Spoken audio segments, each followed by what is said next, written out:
Hola queridos amigos, ¿cómo se encuentran? Nuevamente les saluda su amiga Betty Cuentacuentos. Y hoy voy a leerles el segundo capítulo de Ben Laitar, aquí en la laguna del Tejocotal. Es un lugar precioso, aunque un poquito descuidado de la primera vez que yo vine. Tenemos todo alrededor bosque, pinos y la laguna que ahorita vemos, para que ustedes la puedan observar. Permítanme, les vamos a enseñar la laguna.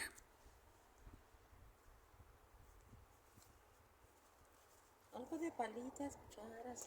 Muy amable, señora, gracias. 3 palitas por 10 pesos se lo voy a dejar. Muchas gracias, pero no, gracias.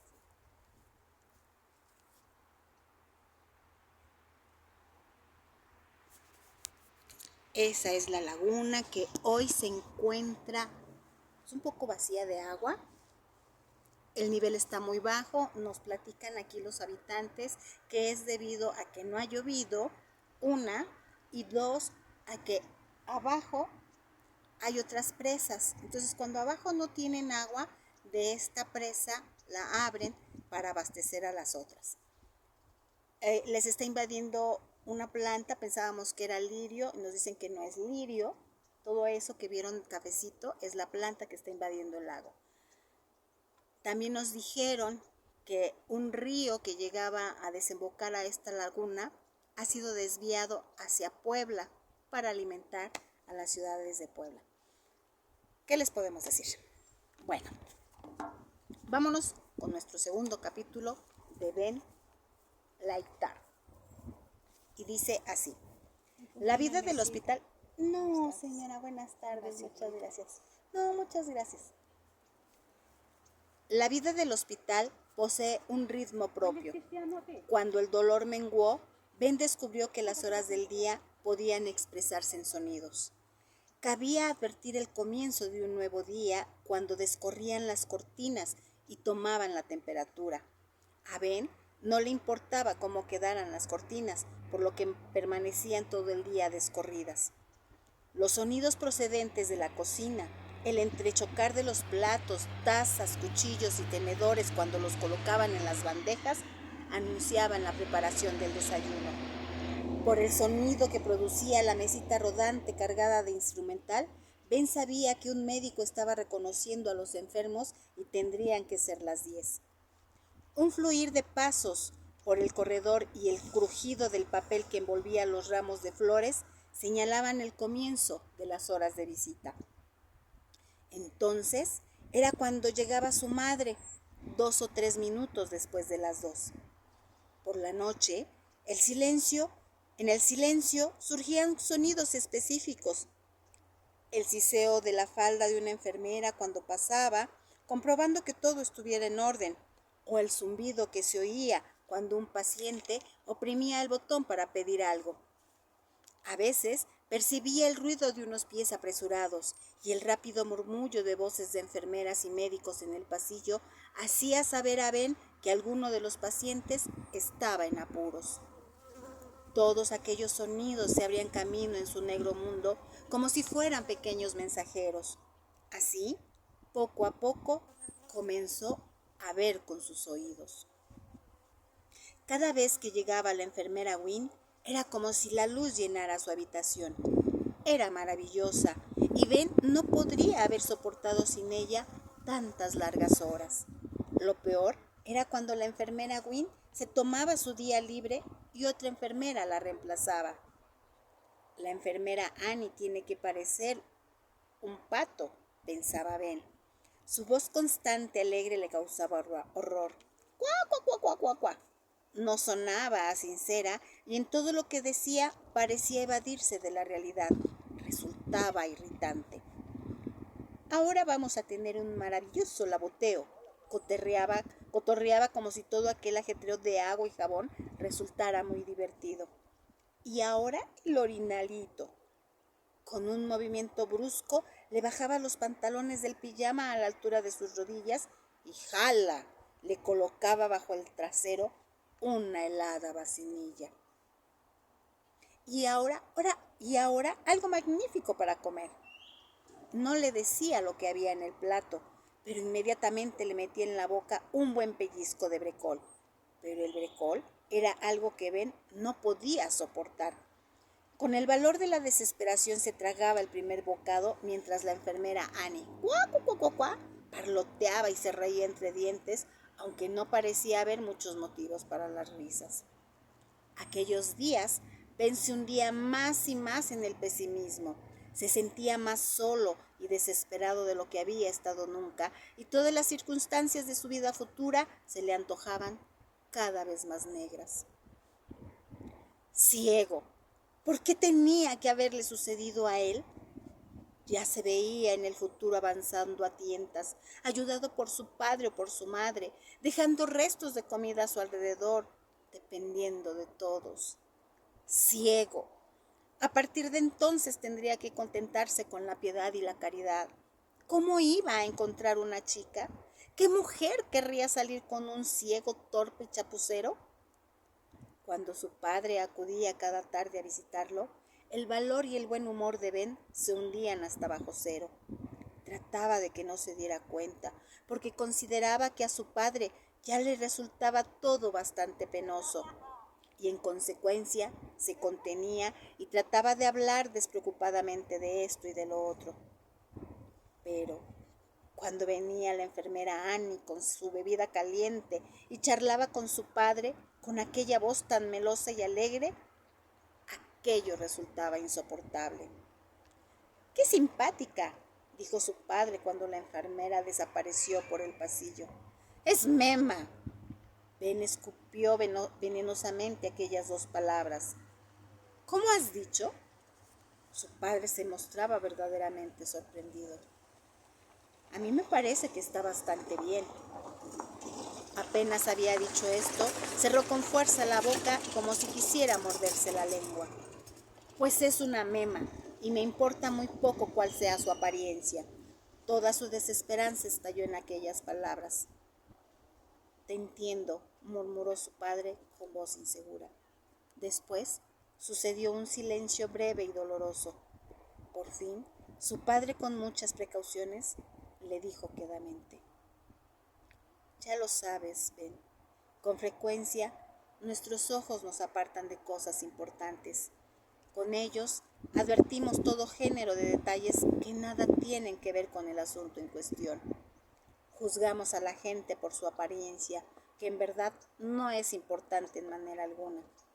A partir de ahora, tú no cometerás ese error. ¿Eres capaz de comprender que eso constituye, quizá, una ventaja? Podrás advertir cómo es realmente la gente, mejor que muchas otras personas. Tal vez tengas razón y esa guapa enfermera no sea, al fin y al cabo, más que una pobre mema. Por buena que fuera la intención de su padre, Ben no estaba de humor para hallar consuelo en aquella especie de sermón alentador. Por el contrario, persistió aún más en su desesperanza y en su pesimismo. Su padre lo entendió. Hizo cuanto pudo para ocupar el resto de la hora, hablándole de su trabajo y describiéndole todos los programas de televisión que había visto la noche anterior. Solo, al despedirse, trató otra vez de proporcionar a su hijo el apoyo moral que parecía necesitar con tanta urgencia. Ven, estoy seguro de una cosa. Irás adelante. No voy a pretender que sea fácil, pero créeme, lo conseguirás. Ben sintió un beso justamente bajo su vendaje y la ligera aspereza de la piel de su padre. Eres un chico fuerte. Lo peor ha pasado. No, murmuró a medias para sí mismo Ben cuando su padre ya se había ido. Lo peor sencillamente estaba por comenzar. Entonces empezó a entender la incapacidad que entraña la ceguera. Pocos minutos después llegó la enfermera Annie para disponer los preparativos de la noche. Ahora vamos a ponerte cómodo y calientito. Cuac, cuac, cuac, cuac, cuac. Y naturalmente el estúpido pato corrió las cortinas. Duerme mucho, cariño. Duerme mucho, niño.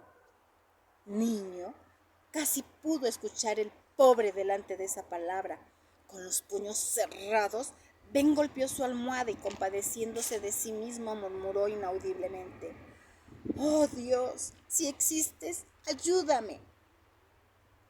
Una noche inquieta, como caballos desbocados, sueños aterradores se sucedieron a lo largo de aquellas horas. La quietud letal de un lago helado, ya próximo al anochecer, patinando entre grietas que se multiplican continuamente en el hielo, otro crujido, nuevas grietas que se llenan de agua junto a sus pies, grietas a veces invisibles. A la izquierda, rápido, a la derecha, por fin, y a pesar de todos sus esfuerzos, un giro falso. El hielo se quiebra y él se hunde en oscuras profundidades. Ben se despertó, empapado en sudor frío. Gradualmente se alejó de aquel miedo opresivo. La oscuridad se llenó de los vagos sonidos del hospital. Las risas ahogadas de dos enfermeras del servicio de noche en la cocina, el zumbido de un timbre, pasos, más pasos y murmullo de voces. Un poco más tarde, una camilla cuyas ruedas chirriaban tenuemente. ¿Una operación de urgencia? Ben se durmió de nuevo y otra vez volvieron a acosarlo las pesadillas. Estaba en casa solo con Marianne. Observaba a través de la ventana centenares de negras serpientes que se deslizaban por el césped y entre las flores. Trataban de penetrar en la casa. ¿Buscaban a Marianne? ¡Socorro! Una ventana había quedado abierta. Presa del pánico, se precipitó hacia el cuarto para cerrarla. Demasiado tarde, una gruesa serpiente había recorrido ya la mitad de la distancia que la separaba de la puerta y adelantaba amenazadora su horrible cabeza. Retrocedió a toda prisa para cerrar la puerta del vestíbulo. Marianne señaló hacia la cocina. También allí había quedado una ventana abierta y él corrió en aquella dirección. Demasiado tarde otra vez, retorciéndose y entrelazándose, las serpientes se introducían en la casa. ¡Atrás!, tiró de Marianne escaleras arriba. Allí estarían a salvo. Se metió en el cuarto de baño, pero la bañera rebosaba ya de serpientes. Marianne estaba horrorizada y se llevó las manos a los ojos.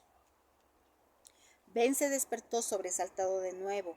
Se sentó para mirar a su alrededor.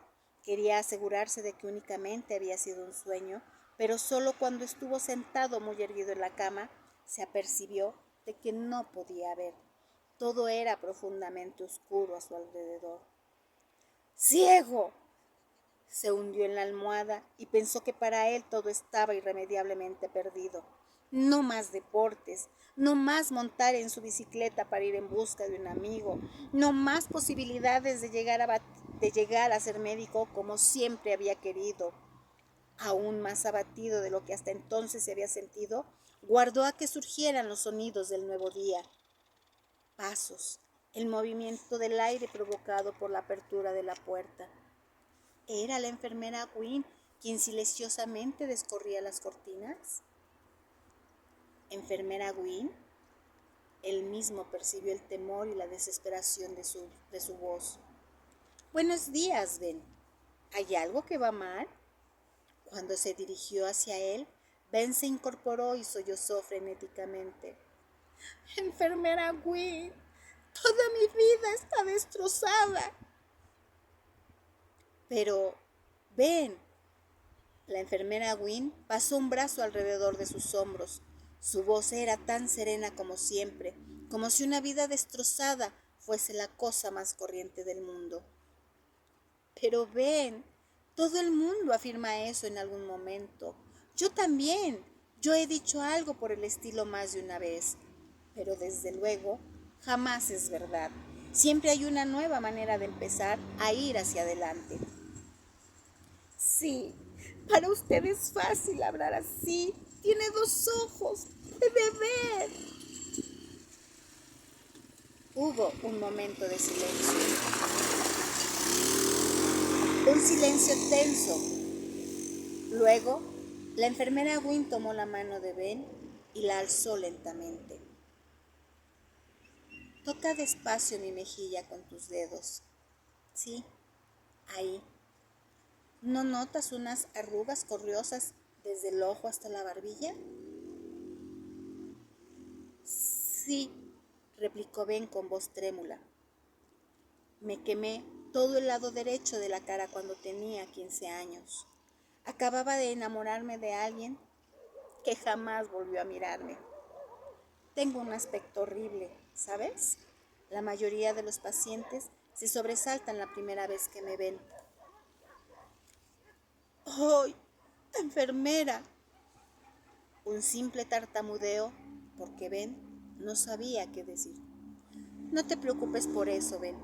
Esta mejilla llena de cicatrices no es una gran tragedia. Es solamente una pequeña tragedia, como hay millones en el mundo entero. Procura que tu ceguera sea una pequeña tragedia. ¿Ven? Porque de otra manera no sabrás lo que es la vida. La enfermera Gwyn le enderezó las almohadas y se demoró más de lo habitual en el arreglo de la habitación. Quería dar a Ben tiempo suficiente para que con su ayuda pudiera reponerse de lo sufrido en las últimas 24 horas. Un nuevo comienzo.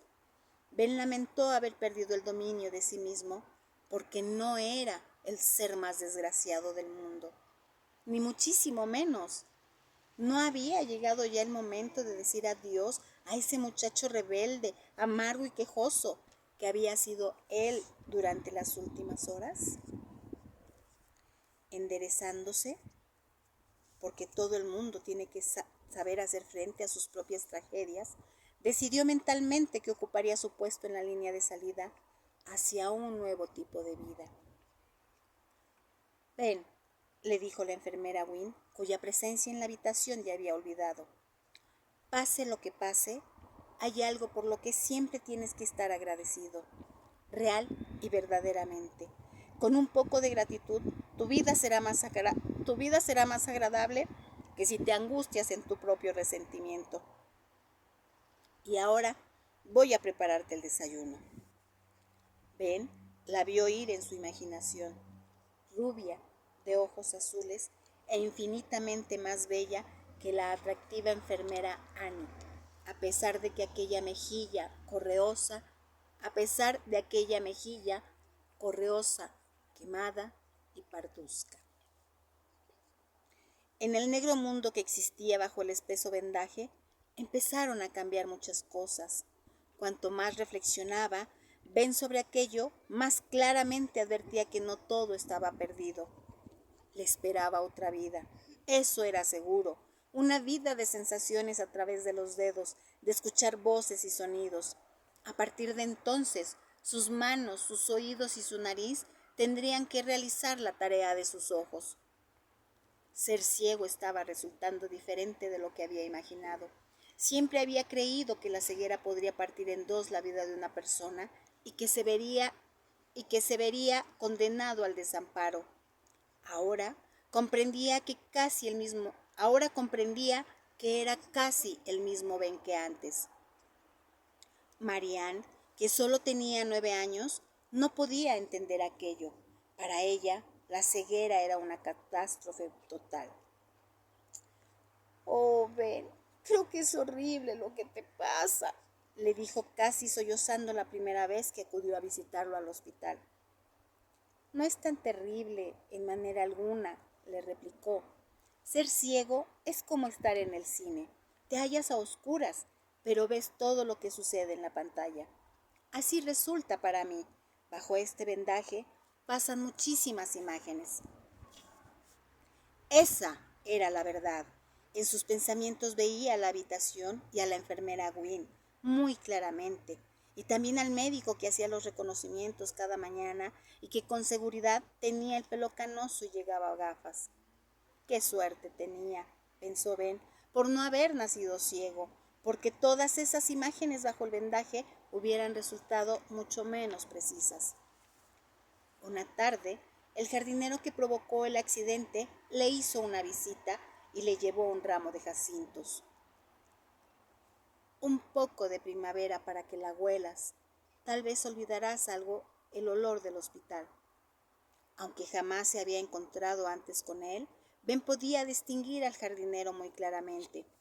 Un hombre amable, de manos fuertes y callosas, incapaces de coger unos sellos de correos porque se habían endurecido con el trabajo. Hablaron del accidente. Maldito asunto. Usted no pudo evitarlo, repuso Ben rápidamente. Me he preguntado a mí mismo más de 10 veces por qué me lancé a la calzada sin mirar. Nunca preguntes por qué. En toda tu vida no conseguirás una respuesta. En el jardín donde yo trabajo hay 2 grandes robles. Yo les llamo los hermanos siameses, porque la rama más baja de uno de los árboles, tan gruesa como mi muslo, es también la rama más baja del otro. ¿Por qué? Las cosas suceden, Ben. Aprendes eso en un jardín, y trabajando duro entre los árboles consigues evitar que el jardín se convierta en una enorme maraña. Ben también había visto claramente los 2 robles unidos, y después, cuando se quedó solo tras la hora de visita, igual que si estuviera contemplando una película, vio al jardinero trabajando cerca de los robles, escardando, podando, empujando con paso firme la carretilla, atareado entre los arbustos y las matas plateadas plantadas alrededor de un estanque. Fantasía. Para Ben constituía toda una experiencia. Si uno era ciego, el mundo no tenía por qué empequeñecerse. Con el pensamiento era posible hacerlo tan grande, tan bello o tan horrible como uno quisiera. Al cabo de una semana, cuando los dolores habían disminuido, Ben tuvo que trasladarse a una sala. Aquello constituyó un duro golpe para él. No le gustaba tener extraños ante sus ojos ciegos y, peor aún, ya no podría ver a la enfermera Wynne. ¿Ver? Bueno, tenerla cerca.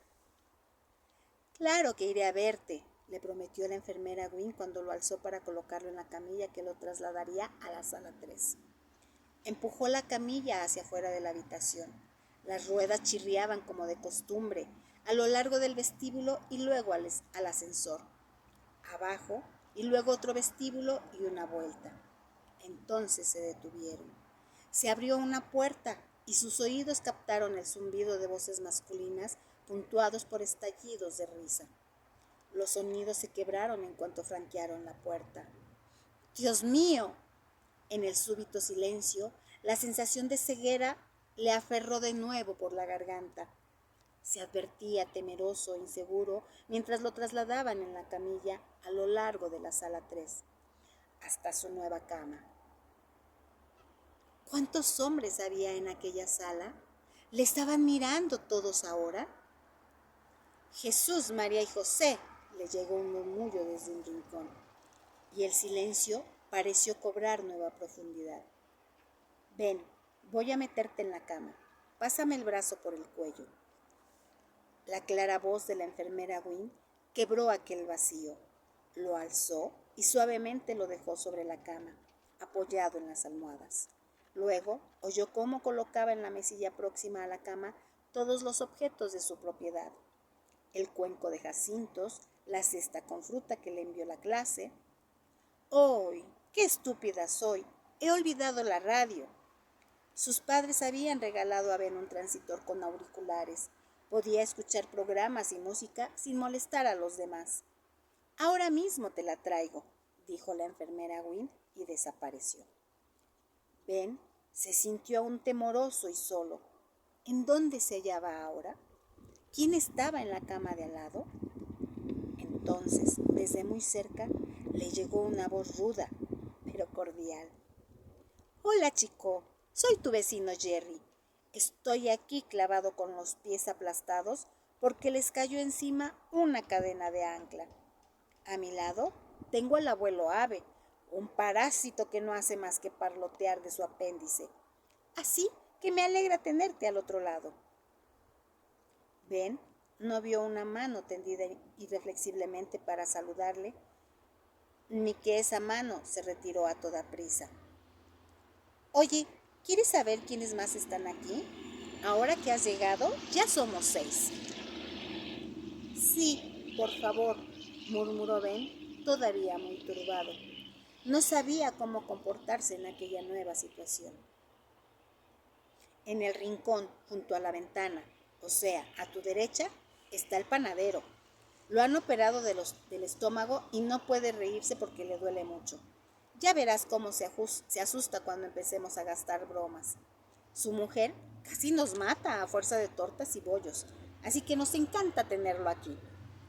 Ben vio al panadero ante él, indudablemente, y como la mayoría de los panaderos, tenía una cara que parecía una porción de blanca masa. En el centro está su señoría, sentado en su cama. Siempre lleva pijamas de seda natural de un color anaranjado muy vivo, y le gusta que lo vean todos los recién llegados.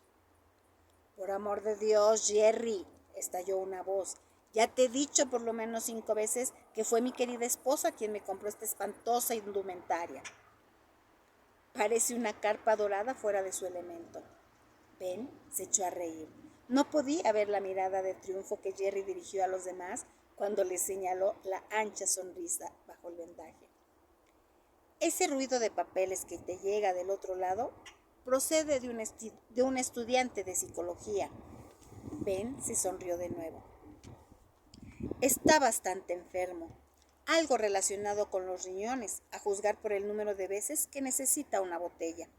La última cama está vacía, pero si meten a otro charlatán como el abuelo Ave, me voy, aunque sea con los huesos rotos.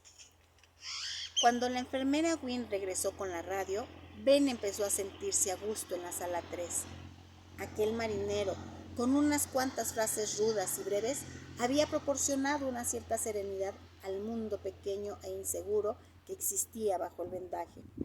Era como si hubiera superado el primer obstáculo en el largo camino erizado de dificultades que se extendían ante él.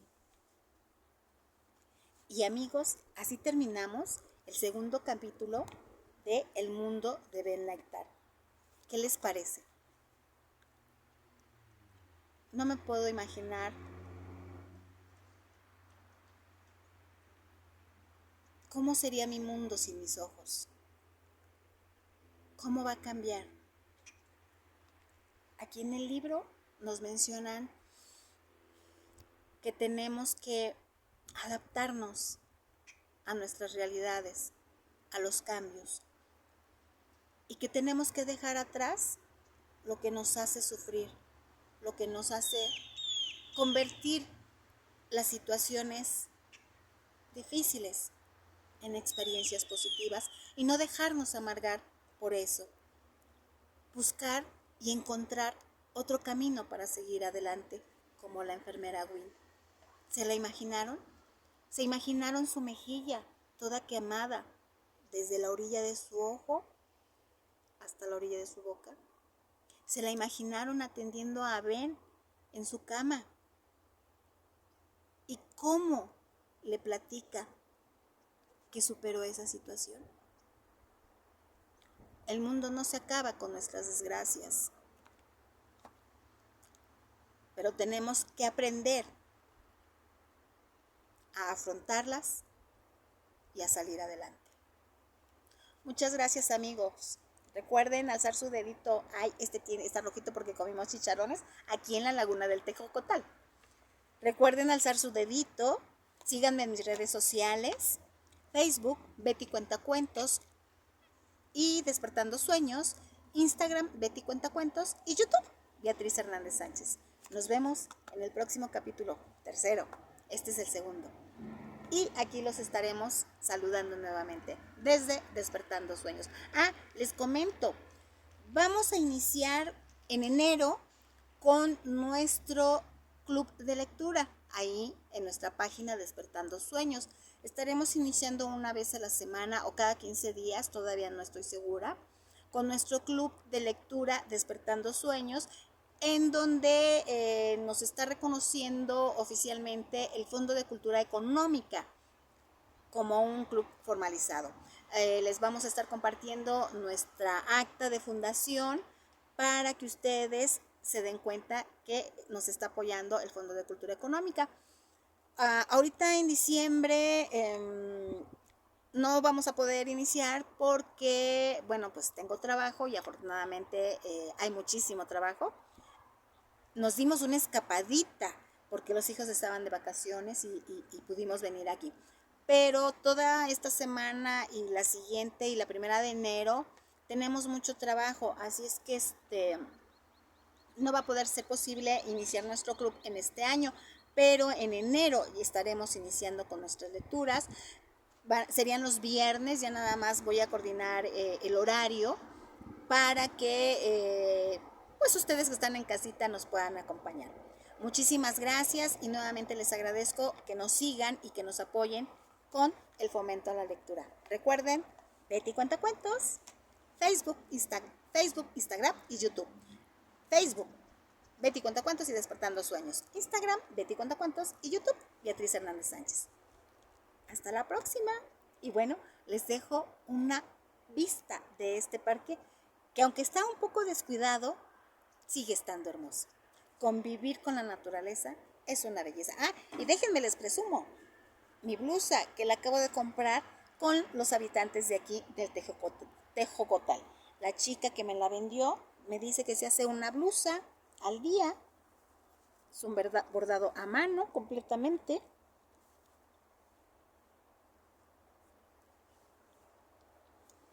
Y aquí estamos. Muchísimas gracias. Nos estamos saludando nuevamente. Hasta luego.